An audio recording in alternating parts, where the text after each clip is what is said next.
बिस्मिल्लाहिर्रहमानिर्रहीम। हमारे साथ आज का गेस्ट मौजूद हैं, वो हैं डॉक्टर अफनानुल्लाह साहब, जो कि मुशाहिदुल्लाह खान साहब के साहबजादे हैं। और साथ ही साथ हमारे साथ पीटीआई के एक सेक्रेटरी गुड गवर्नेंस है, राजा खुर्रम जमान साहब। आज हम इनसे जानेंगे कि आजकल की जो पॉलिटिकल सिचुएशन है वो किस तरफ को जा रही है। और सबसे पहले तो मैं बात करूंगी राजा खुर्रम जमान साहब आपसे कि पहले तो आप ये बताएं कि ये सेक्रेटरी गुड गवर्नेंस है क्या चीज। जी, बिस्मिल्लाहिर्रहमानिर्रहीम। सबसे पहले अस्सलाम वालेकुम सारे पैनलिस्ट को, और सादिया आपका मैं शुक्रिया अदा करता हूँ कि आपने इनवाइट किया इस प्रोग्राम के लिए। और ये सेक्रेटरी गुड गवर्नेंस के बारे से आपने जिस तरह पूछा कि ये एक पॉलिटिकल अपॉइंटमेंट्स नहीं की हैं पंजाब में, पीटीआई की गवर्नमेंट ने, पार्टी ने ये पॉलिटिकल अपॉइंटमेंट्स हैं तहसील लेवल पे, डिस्ट्रिक्ट में और फिर सेंटर में पंजाब में। तो इनका काम ये है जो सा कि इन्होंने जो गवर्नमेंट के डिपार्टमेंट्स काम कर रहे हैं आपकी रिस्पेक्टिव तहसील में, जिस तरह एसी ऑफिस के अंडर, तो उनको इन्होंने लाइजन करना है, उनको मॉनिटर करना है, उनके अंदर कोई अगर रिफॉर्म्स की ज़रूरत है तो उनको पॉइंट आउट करना है ताकि एफिशिएंसी को इंक्रीज किया जाए और अपना फीडबैक देना है। तो ये बेसिकली गुड गवर्नेंस का ये काम है। ताकि इन शॉर्ट, मैं पीछे भी एक जगह उस दिन किसी ने पूछा, स्पीच कर रहा था कि गुड गवर्नेंस हमने डिपार्टमेंट्स की एफिशिएंसी को इंक्रीज करना है, करप्ट प्रैक्टिसेस को रोकना है और एफिशिएंसी इंक्रीज करके एंड रिजल्ट पब्लिक को ज्यादा से ज्यादा फैसिलिटेट करना है। अच्छा, डॉक्टर अफनानुल्लाह साहब, आप जो आप वाइस प्रेसिडेंट भी हैं पीएमएलएन के, और आपने अभी इलेक्शन भी कंटेस्ट किया है अगेंस्ट आरिफ अलवी साहब। आपने कैसा पाया है, जैसे कि अभी राजा खुर्रम जमान साहब भी कह रहे हैं कि सेक्रेटरी गुड गवर्नेंस, तो आपके ख्याल में जो हुकूमत ये जो नए ओहदे निकालती है तो इससे कुछ उनको फायदा हो रहा है? जैसे भी हम टास्क फोर्स की भी बात देखते हैं, या कोई आपको गुड गवर्नेंस नजर आती है? देखिए, मैं राजा खुर्रम जमान के पर्टिकुलर केस में तो बात नहीं कर सकता, ज़रा ये नाश के पड़े में मुझे यकीन है कुछ ना कुछ अच्छा ही काम कर रहे होंगे। लेकिन इन जनरल जो है ओवरऑल अगर हालात मुल्क के देखें आप, तो वो तो कोई बहुत ज़्यादा जो है वो इंकरेजिंग नहीं है, अगर मैं ये कहूँ। और कोई भी आप इकोनॉमी का कोई भी मैट्रिक्स उठा के देख लें, चाहे वो जीडीपी ग्रोथ रेट हो, आपकी इन्फ्लेशन हो गई, आपके डिफरेंट और मैट्रिक्स हो गए, तो उसके जो कोई इतना अच्छा जो है वो आउटलुक नज़र नहीं आ रहा। और ज़्यादा, इससे भी ज़्यादा परेशानी की बात ये है कि जो आगे के हालात हैं वो कोई इतने ज़्यादा मतलब इंकरेजिंग नहीं है कि अगर चले, हो सकता है नेक्स्ट ईयर जो है वो हालात बेहतर हो जाएं या उससे अगले साल हालात बेहतर हो जाए। और मुझे ये लगता है कि एक बहुत बड़ा गैप है पीटीआई के अंदर, जहाँ पे एक कोई आप अनाउंसमेंट करते हैं कि जी हम फलाना काम करने जा रहे हैं फलाना, और ऑन द ग्राउंड उसकी इम्प्लीमेंटेशन जो है वो उसको फॉलो करती है कि नहीं। तो ये जो है गैप, हो सकता है ये मेरे भाई खुर्रम जो है इसको फिल करने की कोशिश करें, लेकिन अभी तक पहले 2 साल में ये फिल होता हुआ नजर नहीं आया। उसकी मिसाल आपको दे देता हूँ। अभी आप कराची का, आपने सुना होगा कि कराची के पैकेज का 2019 में ऐलान हुआ था 162 अरब रुपए का, ठीक है। वो 162 अरब रुपए में से 1 अरब रुपए भी कराची में नहीं लगे। फिर अभी उन्होंने 1100 अरब रुपए का ऐलान किया, जिसमें 800 अरब रुपए जो हैं वो सिंध गवर्नमेंट के, और बाकी 300 अरब रुपए जो हैं वो विफाक देगी। लेकिन अब सवाल इसका फिर दोबारा यही पैदा होता है कि आपने बजट के अंदर उसकी एलोकेशन 300 अरब रुपए की नहीं की हुई, ठीक है। डेफिसिट आपका ऑलरेडी बहुत बड़ा है, ठीक है। अब ये 300 अरब रुपए आप कहाँ से लेके आएंगे, ये कैसे आप मैनेज करेंगे, ये इसका जवाब देना जो है वो बहुत ज़्यादा अहम है। और इसके जवाब में ही सारे मामलात आपको नज़र भी आने शुरू हो जाएंगे कि वो कैसे चल रहे हैं। तो मुझे जो है वो कोई इतनी, मतलब मैं वैसे तो I am a very optimistic person, लेकिन मुझे कोई इतनी ज़्यादा आउटलुक अच्छी नज़र आ नहीं रही, सिचुएशन नहीं लग रही, नहीं आ रही है। अच्छा राजा खुर्रम जमान, अगर आप हमें ये बताएं, क्योंकि आपने भी अभी इलेक्शन भी एक ऐसे आजाद उम्मीदवार भी आपने इलेक्शन, तो अब आप मुझे ये बताएं कि आपके लाइक पॉलिटिकल सिचुएशन को आप समझते हैं, आपका क्या ख्याल है कि ये जो हमने जो सूबाई खुद मुख्तारी दी है, तो क्या इसकी वजह से ये चीजें अच्छी नहीं होनी चाहिए थी? अच्छा, जहाँ तक आप कह रहे हैं कि देखिए ठीक है, लेकिन फिर भी हम काफ़ी होपफुल हैं। ये तो ओवरऑल जिस तरह जो पिक्चर, जिस तरह डॉक्टर अफनान साहब ने की, काफ़ी जगह जो है प्रॉब्लम्स हैं, इश्यूज हैं, लेकिन ये पिछले 70 सालों से इसी तरह चल रहे हैं। बहुत सारे डिपार्टमेंट्स में आपको रिफॉर्म्स की जरूरत थी, जो रिफॉर्म्स नहीं लाएगी ना, जो इस वजह से प्रॉब्लम्स आ रही हैं। फिर 18th अमेंडमेंट का इशू भी पीछे आया, जब कोरोना कोविड में भी कुछ डिपार्टमेंट्स ये दोबारा जरूरत महसूस की, फेडरेशन के पास होने चाहिए थे। तो मैं समझता हूँ हम फिर भी 2 साल में एक डायरेक्शन सेट की गई है, जिसका प्राइम मिनिस्टर इमरान खान साहब ने कही है। जो बात पर्टिकुलरली इन्होंने की है कि डेफिसिट है उसको किस तरह पूरा करेंगे। देखिए, सबसे पहले तो जो पाकिस्तान में आप उसे करें एक्सपेंडिचर ज्यादा थे, गवर्नेंस ने प्राइम मिनिस्टर हाउस से शुरू किया, उन एक्सपेंडिचर्स को कम किया गया है ताकि आप सबसे पहले तो अपने एक्सपेंडिचर्स कम करें, और ये नीचे तक आ रहे हैं आपके एसओपीज। उसके बाद ठीक है, सबसे बड़ा जो साहब जाहिर बात है आपकी टैक्स कलेक्शन के इश्यूज हैं। गवर्नमेंट आप कहाँ से अर्न कर सकती है, टैक्स कलेक्शन है, उसमें इश्यूज हैं। लोगों को अभी अवेयरनेस नहीं है टैक्स के हवाले से, ठीक है। टैक्स सेट में बहुत सारे लोग आना नहीं चाहते, तो एक इसके लिए एक तो डिपार्टमेंट के अंदर रिफॉर्म्स की जरूरत है, एफडीआर के अंदर रिफॉर्म्स की जरूरत है। फिर टैक्स कलेक्शन की जो सी आपकी आर्म्स हैं वहाँ भी बहुत सारे इश्यूज हैं, तो टैक्स कलेक्शन को हम बेहतर कर रहे हैं। और आपकी दूसरा जो सा इमेज बिल्ड किया जा रहा है पाकिस्तान से बाहर, ताकि बाहर से ओवरसीज पाकिस्तानीज भी और उसके अलावा फॉरेन डायरेक्ट इन्वेस्टमेंट पाकिस्तान में आए। तो और आप अपनी इकोनॉमी को रिफॉर्म करेंगे, टैक्स कलेक्शन बेहतर करेंगे और फॉरेन डायरेक्ट इन्वेस्टमेंट आएगी, तो ये 3-4 मेजर जो से आपके रिसोर्सेज होती हैं गवर्नमेंट के पास, जहाँ से रिसोर्सेज आते हैं, तो इंशाल्लाह पहले इकोनॉमी आपकी जो सी है ये डॉक्यूमेंट नहीं थी। फर्स्ट टाइम आप देखें ना, इकोनॉमी को डॉक्यूमेंट किया जा रहा है, लोगों को टैक्स नेट में लाया जा रहा है, और काफी उसके लिए रेजिस्टेंस भी फेस किया गवर्नमेंट ने। तो इंशाल्लाह उम्मीद है आने वाले दिनों में हम बेहतरी की तरफ जाएंगे। अच्छा, हमारे साथ लेजेंड क्रिकेटर सरफराज नवाज साहब ने भी हमें ज्वाइन किया है। अस्सलाम वालेकुम सर। हेलो, अस्सलाम वालेकुम। खुरम, अभी आप जैसे बात कर रहे थे कि ये जो बड़ी अच्छी अच्छी बातें आपने की हैं कि ऐसे ऐसे करेंगे, लेकिन अभी हम लास्ट टाइम अभी देखते हैं कि जैसे पाकिस्तान ने जो करेंसी की भी डीवैल्यू हो गई, और उसके बाद फिर हम देखते हैं कि एक्सपोर्ट्स हमारी बढ़ तो बिल्कुल भी नहीं रही हैं, बल्कि हमारी मजीद कम होगी। और मैंने प्री कोरोना टाइम से पहले भी देखा था, अगर 24 से हमारी 19 पे आ गई थी ऑलरेडी बिलियन उस पे।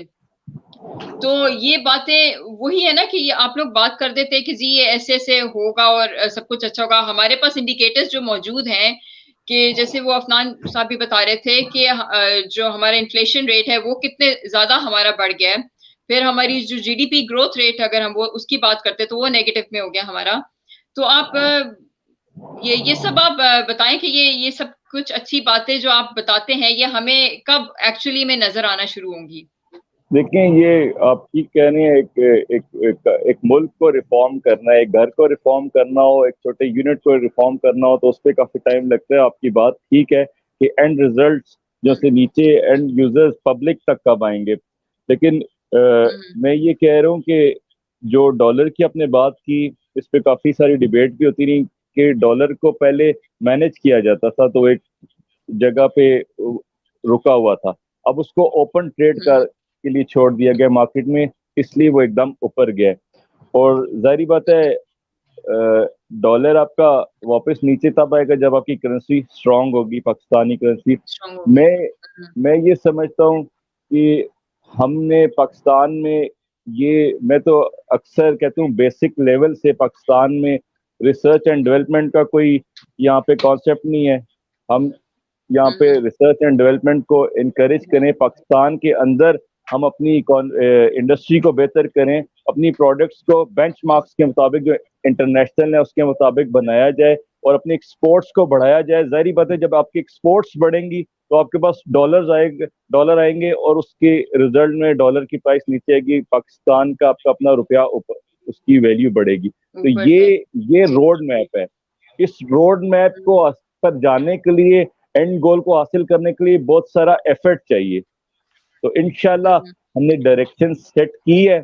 इंशाल्लाह मैंने आपको कहा है कि अभी जिस तरह आप कह रही हैं कि कोई बेहतरी के इंडिकेटर्स पे अगर आप जाएं, तो अभी कल परसों मैं न्यूज में पढ़ रहा था कि कराची स्टॉक एक्सचेंज में हिस्ट्री की पिछले 15-20 ईयर्स की सबसे ज्यादा एक दिन में ट्रेडिंग हुई है, तो बेहतरी के इंडिकेटर्स भी बीच में हैं।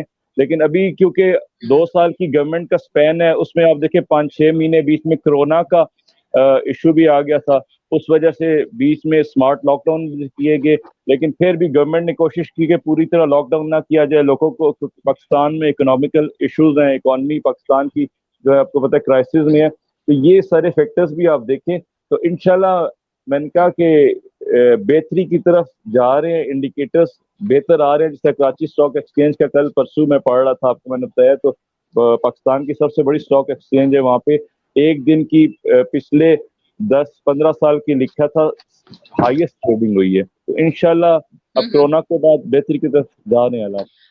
अच्छा अफनान साहब, थोड़ा सा मैं आपसे ये पूछूंगी कि अभी ये जो रिसेंटली पीआईए का जो किस्सा हुआ और उसमें मुशाहिदुल्लाह साहब काफी इसके बारे में बताते हैं कि पीआईए के अगेंस्ट काफी वो उनके मतलब अगर मैं ये बात कहूं कि काफी सारे जो नाकदीन है वो ये कहते हैं कि जी पीआईए की क्रैश लैंडिंग इस वजह से हुई या पीआईए का जो इशू हुआ इसलिए क्योंकि पीएमएलएन की गवर्नमेंट ने और पीपीपी की गवर्नमेंट ने अपने जो सफारती लोग हैं अपने रिश्तेदारों को काफी भर्ती रखा हुआ था।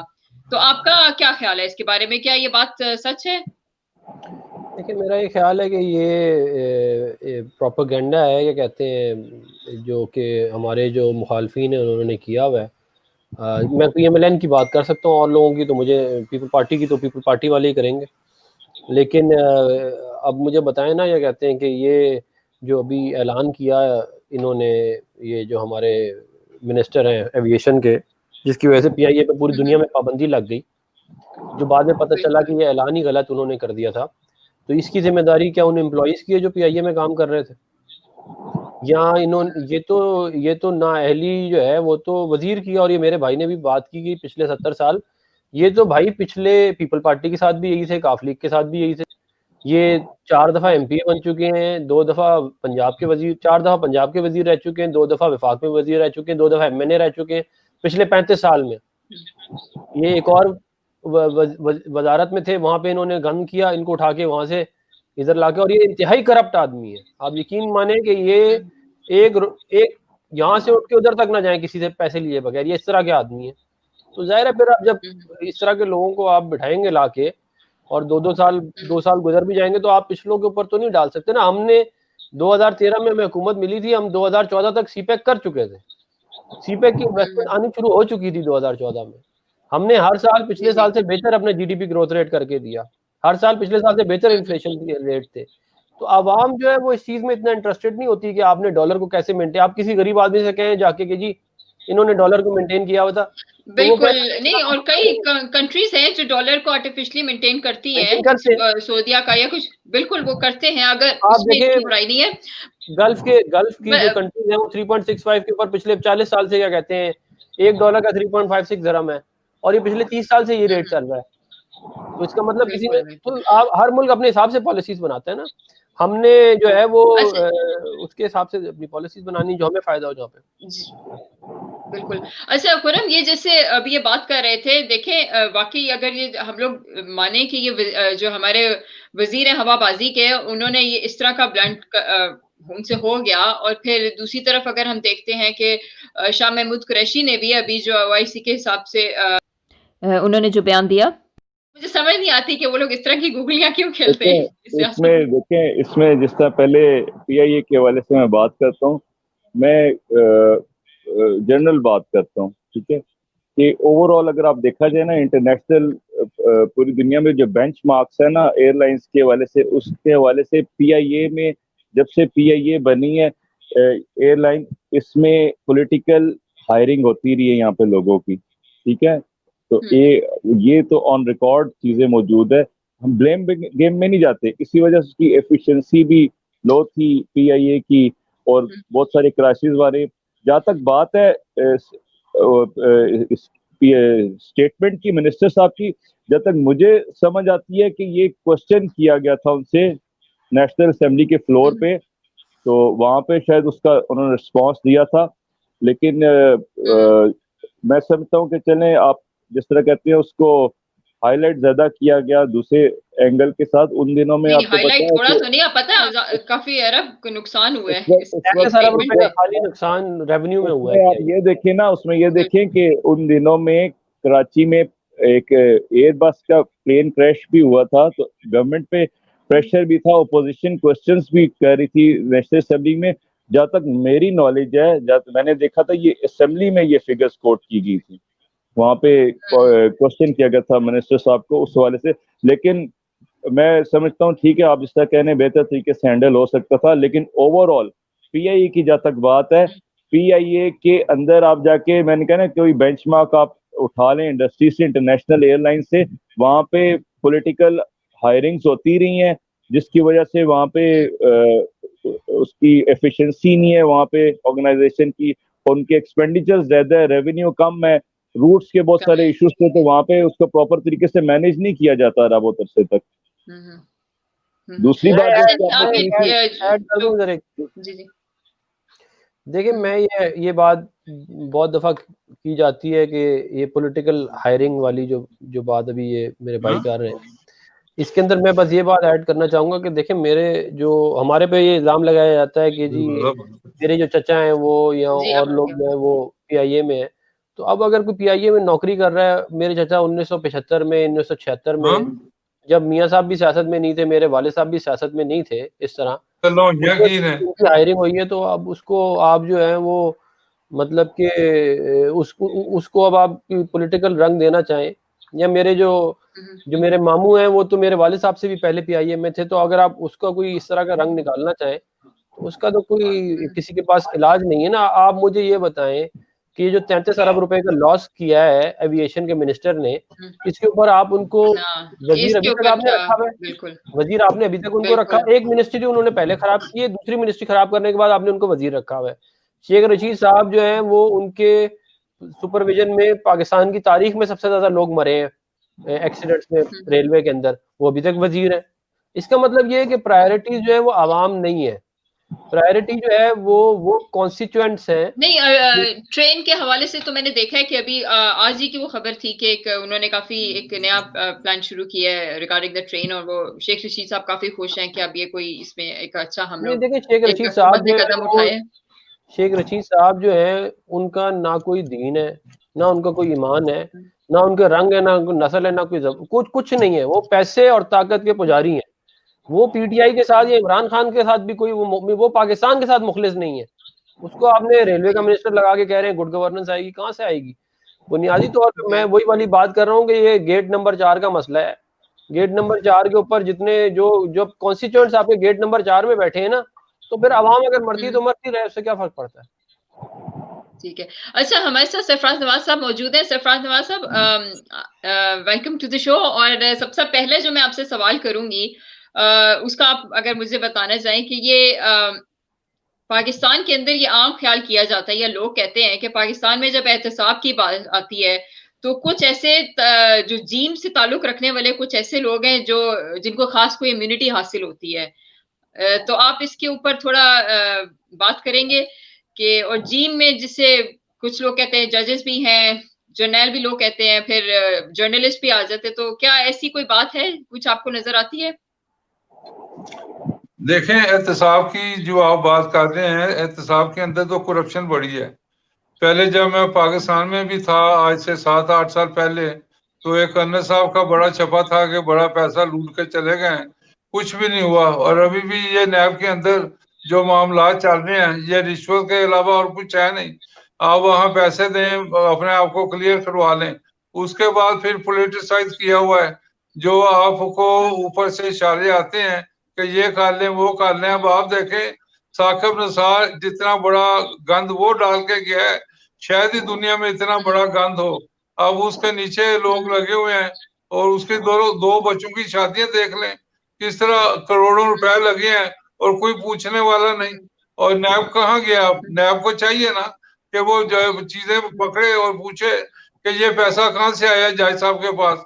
और उसके बाद इमरान खान ने जो कहा है, उसके वकील ने हर चीज सब अच्छा, नवाज शरीफ के वकील ने जो बात की है वो उसके ऊपर क्वेश्चन होते गए।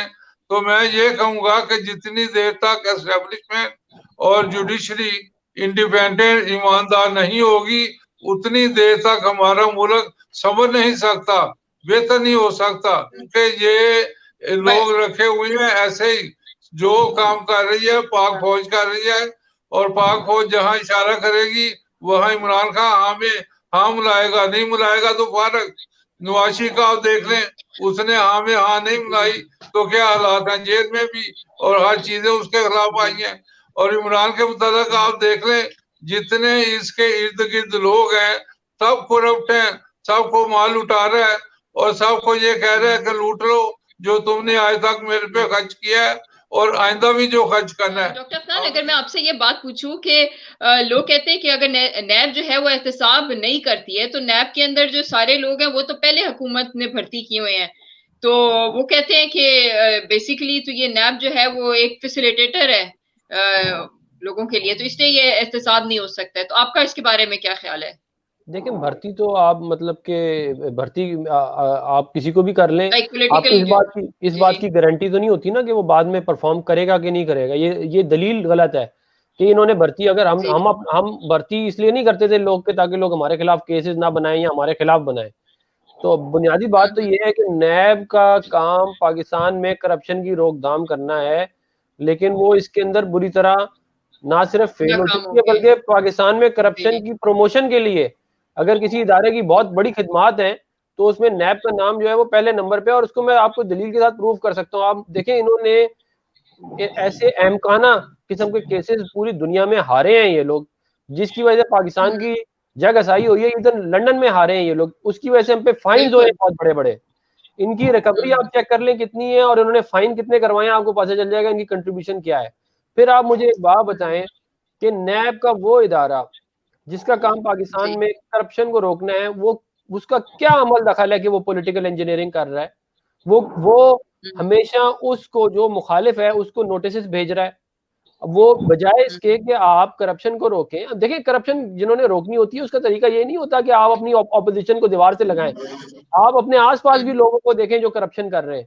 क्या ये जो भी पापा जॉन वाला सारा मामला चला है, इसके ऊपर डॉक्यूमेंट्री एविडेंस है जिसके ऊपर ये बात सामने आती है कि करप्शन हुई हुई है, और बहुत ज्यादा इसके ऊपर तहकीकात होनी चाहिए कि ये एक बंदा जो सरकारी अफसर है उसके इतने वसाइल कैसे हो गए कि उसने अपने बच्चों को बड़ी बड़ी यूनिवर्सिटियों से पढ़ाया, उसने अपने बच्चों के लिए जायदादें खरीदी अमेरिका में, उसने 133 फ्रेंचाइज, पापा जॉन की पूरी दुनिया में इतनी बड़ी फ्रेंचाइजी नहीं है जितनी बड़ी उसने बना ली। तो अगर तो ये, और अगर नहीं करनी तहकीकात तो ये आप यकीन रखें कि खाली ये वाहिद केस नहीं है, बाकी सारे इन्वॉल्व है, ये सब मिलकर इस मुल्क को लूट रहे हैं। देखिए, एहतसाब अगर हुकूमत का भी हम लोग देखते हैं, नैब में भी अगर वो लोग पकड़ते हैं, लेकिन अभी तक किसी को सजा तो हुई नहीं है, सिर्फ केसेस होते हैं, चलते हैं, और उसके बाद फिर आगे हम किसी को सजा तो देखते नहीं कि किसी को कोई सजा होती है। और यही तो बात है जो हुकूमत कहती है कि पिछली जो हुकूमत ने जो भर्तियां की थी नैब की, उन्होंने भर्तियां की हुई हैं, तो वो मे भी आप लोगों ने, मतलब क्या पता, हो सकता है कि गलती ऐसी हो गई हो कि जो आप अपनी जो हायरिंग कर लेते हैं और उसकी वजह से लोग फिर उतने काबिल ना होते हो। नहीं, ये बात नहीं है। देखिए, मैं आप नैब की हिस्ट्री थोड़ी सी देख लें। अगर आपने नैब की हिस्ट्री को समझ लेंगी तो आपको समझ में आ जाएगा कि नैब क्या कर रही है। नैब की हिस्ट्री ये है कि परवेज मुशर्रफ के दौर में जब वो काफ लीग बनाने लगा था तो उसको दीगर पॉलिटिकल पार्टी से लोग तोड़ के चाहिए थे जिनको वो काफ लीग में डाल सके, तो उसने नैब का ऑर्डिनेंस प्रोमलगेट किया, उसके तहत पॉलिटिकल इंजीनियरिंग की जिसमें पीपल पार्टी पेट्रियट बनाई और काफ लीग बनाई मुस्लिम लीग नून के लोगों को तोड़ के, और उससे फिर उसने अपनी हुकूमत को जो है वो आगे लेके चला। तो ये बुनियादी पॉलिटिकल इंजीनियरिंग का टूल तो था ही फ्रॉम डे वन। सिर्फ गलती ये हुई मुस्लिम लीग नून से और पीपल पार्टी से कि हम वो कानूनी तब्दीली नहीं ला सके जिसके तहत हम नैब को कर्टेल करते, और उसका जो कर्टेल करते कि वो पॉलिटिकल इंजीनियरिंग ना करे और उसका रेमिट बढ़ाते ताकि वो खाली पॉलिटिशियंस को ना पकड़े बल्कि जजेस और जर्नैलों को भी पकड़े। ये तो कोई बात नहीं है कि आप कहेंगे जी जर्नैल करप्शन करेंगे तो कोई मसला नहीं है, उनका हक बनता है उनके बच्चों के लिए अमेरिकी नेशनैलिटियां लेना, उनके बच्चों की क्या कहते हैं जायदादें बनाना, उनका हक है। या तो फिर आप कानून में ये लिख दें कि जी इनको पकड़ा, इनको अलाउड होना चाहिए करप्शन, इनका हक है कि ये डाके मारे। ये आप कानून में लिख दें फिर आप, और बाकी सारे चुप करके बैठते देखते रहते हैं। ये तो कोई बात ना हो सकती ना कि आप आसपास सारे के सारे चोरों को इकट्ठा करके आप जो है वो करप्शन का नारा जो है वो, कोई मानेगा नहीं ना इस बात को, और आपके पास कोई क्रेडिबिलिटी भी नहीं है, आप इस तरह का नारा लगाएं। जी, अच्छा खुर्रम ज़मान, आप इसके बारे में बताएं कि आपका क्या ख्याल है कि ये जो नैब का काम है उसके बारे में आपका क्या पॉइंट ऑफ व्यू है? देखिए, मैं अपना ज़ाती पॉइंट ऑफ व्यू आपको बताता हूँ कि सबसे पहले मैं ये समझता हूँ कि पाकिस्तान में हर बंदा अकाउंटेबल होना चाहिए, ठीक है। कोई जिस डिपार्टमेंट से उसका ताल्लुक है, और पहली दफा मेरा ख्याल स्टेट इस तरफ गई है कि ताकतवर लोगों का एहतसाब शुरू हुआ है। मैं नहीं कहता कि अभी 100% हम उस तरफ चलेंगे, वो गोल अचीव कर लिए। अगर नैब के अंदर, मैं कहता हूँ नैब के अंदर कोई प्रॉब्लम है या थी, जिस तरह कह रहे हैं कि नैब मुशर्रफ साहब के दौर से चली आ रही है, तो उसके बाद बीच में 2 गवर्नमेंट्स गई हैं, एक पीपल्स पार्टी की, एक नून लीग की, उसमें रिफॉर्म्स क्यों नहीं लाए गए, किस वजह से नहीं लाए गए? रिफॉर्म करना चाहिए था ना। अब भी रिफॉर्म हो सकते हैं, लेकिन ये आर्गूमेंट तो नहीं हो सकता ना कि करप्शन को आप कहें कि करप्शन नहीं होनी चाहिए, करप्शन को नहीं रोकना चाहिए। नैब के अंदर प्रॉब्लम्स होंगी, नैब की प्रोसिक्यूशन में प्रॉब्लम है। आप जिस तरह कह रही हैं कि इन्होंने केस कोर्ट किए डॉक्टर साहब ने कि उन केस में प्रोसिक्यूशन सही नहीं होगी, लेकिन वो नैब के अंदर रिफॉर्म्स लाई जाएं, ये तो ही इसका जवाब हो सकता है ना कि करप्शन को पाकिस्तान में लीगलाइज कर दिया जाए, करप्शन के अगेंस्ट ना जाए। और मैं पहली दफा आपको समझता हूँ कि पहली दफा प्राइम मिनिस्टर इमरान खान साहब ने करेज दिखाया था 2018 के इलेक्शन से पहले, जब सेनेट का इलेक्शन हुआ था, तो चार्ज किया गया था कि केपीके से एमपीज हैं जिन्होंने पैसे लेके वोट किए। इलेक्शन से पहले अपने एमपीज को शो कॉज नोटिस देके पार्टी की रुकनियत मुअत्तल की गई थी। तो मॉरल करेज थी तो इसलिए की थी। उसके बाद अभी जिस तरह सरफराज नवाज साहब ने कहा कि शुगर का इशू था, वीट का, गंदम का इशू था, उसमें काफी करीबी प्राइम मिनिस्टर साहब के पास जो साथी है उनका भी नाम था, लेकिन उस पर इंक्वायरी की गई, उसको पब्लिक किया गया और अब वो नेक्स्ट स्टेज पे चली गई है।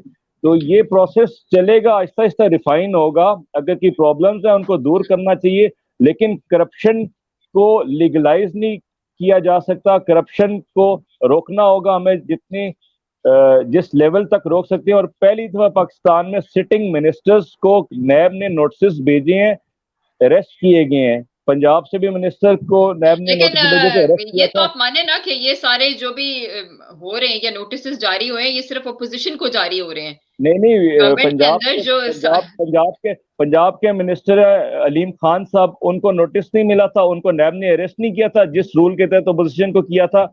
मैं कह रहा हूँ अभी भी आप जिस तरह कह रहे हैं कई जगह लकूनाज होंगे, लेकिन आज से पहले आप मुझे कोई मिसाल दे दें कि गवर्नमेंट के सिटिंग मिनिस्टर को नोटिस दिए गए और अरेस्ट किया गया।